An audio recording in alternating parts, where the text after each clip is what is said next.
सुषमा की बहू विनीता एक हॉस्पिटल में नर्स थी, लेकिन उसे डॉक्टर से भी ज्यादा नॉलेज थी। हॉस्पिटल में सब विनीता की तारीफ किया करते थे। सुषमा का बेटा यानी कि अंकित अपनी बीवी विनीता से बहुत प्यार करता था और उसे अपनी पत्नी की काबिलियत पर बहुत भरोसा था। धीरे धीरे वक्त गुजरता गया और शादी के 8 महीने बाद विनीता प्रेग्नेंट हो गई। मैं बहुत खुश हूँ। मेरा इकलौता बेटा है और अब इसका बच्चा इस दुनिया में आएगा। मैं दादी बन जाऊंगी। दादी मैं बता नहीं सकती मुझे कितना अच्छा लग रहा है। आपको खुश देखकर मैं भी बहुत खुश हूँ माँ। देखो बेटा, वैसे तो विनीता नर्स है, उसे अपने बारे में सब कुछ पता है, लेकिन फिर भी ना आजकल बच्चे पैदा करने में बड़ी परेशानी होने लगी है। उसे कहना कि वो अपना अच्छे से ख्याल रखे। अरे माँ, आप है ना, आपके रहते हमें चिंता करने की क्या ज़रूरत है। मैं तो अपनी बहू का बहुत अच्छे से ख्याल रखने वाली हूँ। उसे अच्छे से खिलाऊंगी पिलाऊंगी, तभी तो मेरा पोता या पोती एकदम हेल्दी पैदा होगा। कुछ दिनों के बाद सुबह के वक्त। अरे विनीता बहू, ये तुम क्या कर रही हो? कुछ भी तो नहीं मम्मी, अपना हेल्थ चेकअप कर रही हूँ, और क्या। लेकिन ये ब्लड प्रेशर की मशीन और ये तुम्हारे हाथ में इंजेक्शन कैसा है? अरे मम्मी जी, मैं अपना ब्लड प्रेशर चेक करके देख रही थी। प्रेग्नेंट होना और ऐसी हालत में ब्लड प्रेशर चेक करना बहुत ज़रूरी होता है। लेकिन बेटा, इन सब कामों के लिए तुम्हें डॉक्टर के पास जाना चाहिए। अपना चेकअप खुद करने की क्या ज़रूरत है? और ये इंजेक्शन किस लिए लाई हो? मम्मी जी, इससे मैं अपना ब्लड सैंपल लूँगी और हॉस्पिटल में जाकर अपना ब्लड चेक करवा लूँगी। अरे ऐसा भी कोई करता है भला? अपने खुद के हाथ से खुद का ब्लड सैंपल भी कोई निकालता है क्या? मम्मी जी, ये मेरा रोज़ का काम है, इसमें क्या है। मैं जब खुद से ये सब कर सकती हूँ तो किसी और से क्यों करवाऊँ। अच्छा ठीक है, जैसा तुम्हें सही लगे। कुछ दिनों के बाद सुषमा अपनी बहू को फिर से इंजेक्शन लगाते हुए देखती है और अंकित भी उस वक्त वहीं पर था। अरे विनीता, ये तुम क्या कर रही हो?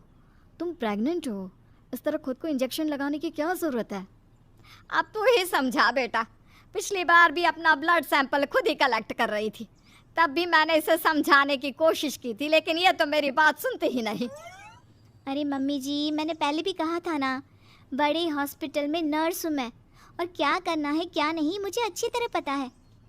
हाँ, लेकिन तुम खुद को इंजेक्शन क्यों लगा रही हो? अरे इंजेक्शन नहीं है, प्रेगनेंसी में कुछ वैक्सीन लगवाने होते हैं, बस वही लगा रही हूँ, और क्या। और फिर एक दिन रात को अचानक विनीता की तबीयत खराब हो जाती है। क्या हुआ विनीता? तुम ठीक तो हो? तुम तो खुद अपना इतना ख्याल रखती हो, तुम्हारी तबीयत कैसे बिगड़ गई? पता नहीं अंकित, ऐसा लग रहा है कि वीकनेस हो रही है, बहुत कमज़ोर सा महसूस कर रही हूँ पिछले कुछ दिनों से। तुमने तो अपना ब्लड सैंपल दिया था ना हॉस्पिटल में, उसकी रिपोर्ट आई या नहीं? कल सुबह ही आ जाएगी, तब सब कुछ पता चल जाएगा। अगले दिन सुबह के वक्त। विनीता, तुम्हारी ब्लड रिपोर्ट तो आ चुकी है। तुम्हारी बॉडी में तो आयरन की बहुत कमी है, देखो तो ज़रा। अरे हाँ, इसके हिसाब से तो मुझे ब्लड चढ़ाना चाहिए, वरना डिलीवरी के वक्त बच्चे को प्रॉब्लम हो सकती है। मैं एक काम करती हूँ, ब्लड चढ़वा लेती हूँ। ऐसा कैसे ब्लड चढ़वा लेती हूँ? पहले डॉक्टर से जाकर पता करो और हॉस्पिटल में जाकर ब्लड चढ़वाओ। ये सब काम बिना किसी डॉक्टर की सलाह के नहीं करने चाहिए। मम्मी जी, आप फिर से शुरू हो गई ना। क्या करना है क्या नहीं मैं अच्छे से जानती हूँ, मैं खुद कर लूँगी। और विनीता हॉस्पिटल से ब्लड की बोतल का इंतज़ाम करती है और खुद अपने ही हाथों से खुद को घर में रहकर ब्लड चढ़ा लेती है। अगले दिन। विनीता, अब तुम्हारी तबीयत कैसी है? देखो, मुझे पता था ब्लड चढ़ते ही मेरी सारी वीकनेस दूर हो जाएगी। मुझे बहुत अच्छा लग रहा है, एकदम ठीक हूँ मैं। कुछ दिनों के बाद विनीता की प्रेगनेंसी का 8वां महीना शुरू हो चुका था और एक दिन सुबह के वक्त विनीता अच्छे से तैयार होकर अपने कमरे से बाहर आती है। क्या हुआ विनीता, सुबह सुबह कहाँ जा रही हो? बहुत दिन हो गए हॉस्पिटल नहीं गई, सोच रही हूँ आज ड्यूटी पर चली जाती हूँ। डॉक्टर का भी फ़ोन आया था अभी। लेकिन बेटा, अब तुम्हारा 8वां महीना चल रहा है, ऐसी हालत में तुम्हें घर में आराम करना चाहिए और डिलीवरी करवाने तो बिल्कुल भी नहीं जाना चाहिए। लेकिन क्यों मम्मी जी, डिलीवरी करवाने में क्या प्रॉब्लम है? ये तो मेरा जॉब है और हॉस्पिटल में दिन रात यही तो करवाती थी। आपने कहा कुछ दिन काम पर मत जाओ, इसलिए नहीं गई। हाँ मम्मी, वैसे विनीता ठीक ही तो कह रही है, उसका रोज़ का काम है ना ये। तुम आजकल के बच्चे ना कुछ नहीं समझते।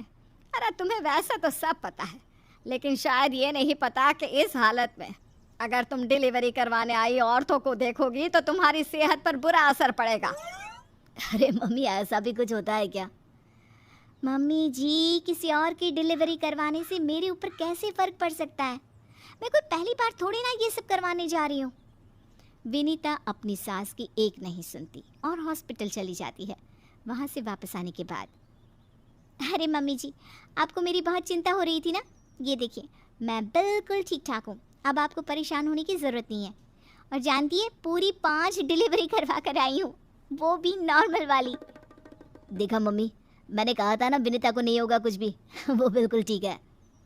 चलो अच्छा है बहू, मैं भी तो यही चाहती हूँ कि तू एकदम ठीक रहे। और आजकल जिसे देखो उसके ऑपरेशन से बच्चे होते हैं, ये देख देख कर ना बहुत डर लगता है। चिंता मत कीजिए मम्मी जी, मुझे कुछ नहीं होगा।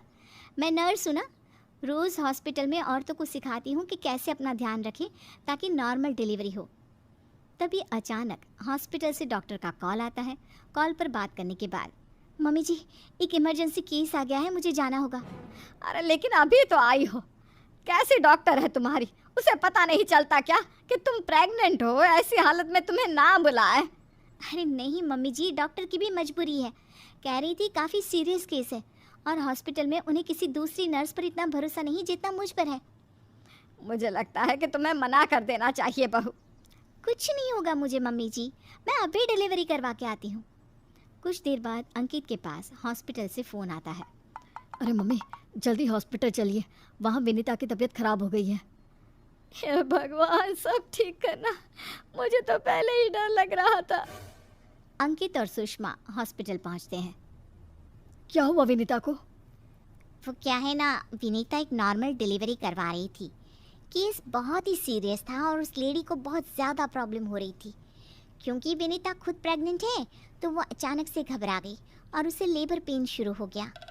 लेकिन अभी तो मेरी बहू का सिर्फ 8वां महीना चल रहा है। देखिए, ऐसा हो जाता है। उस औरत को दर्द में देखकर घबराहट की वजह से विनीता को ये हुआ है। अरे डॉक्टर, लेकिन डरने की कोई बात तो नहीं है ना? नहीं नहीं, ऐसा कुछ नहीं, हमने उसे एडमिट कर लिया है। तभी सब देखते हैं कि विनीता अपने हाथ में एक छोटे से बच्चे को लिए बाहर आती है। अरे विनीता, तुम्हारी तो तबीयत ठीक नहीं थी, तुम्हें दर्द हो रहा था, तुम बाहर क्यों आ गई? अरे दर्द हो रहा था तो क्या हुआ, मैंने वो दवाई ले ली जिससे जल्दी आने वाले लेबर पेन रुक जाते हैं।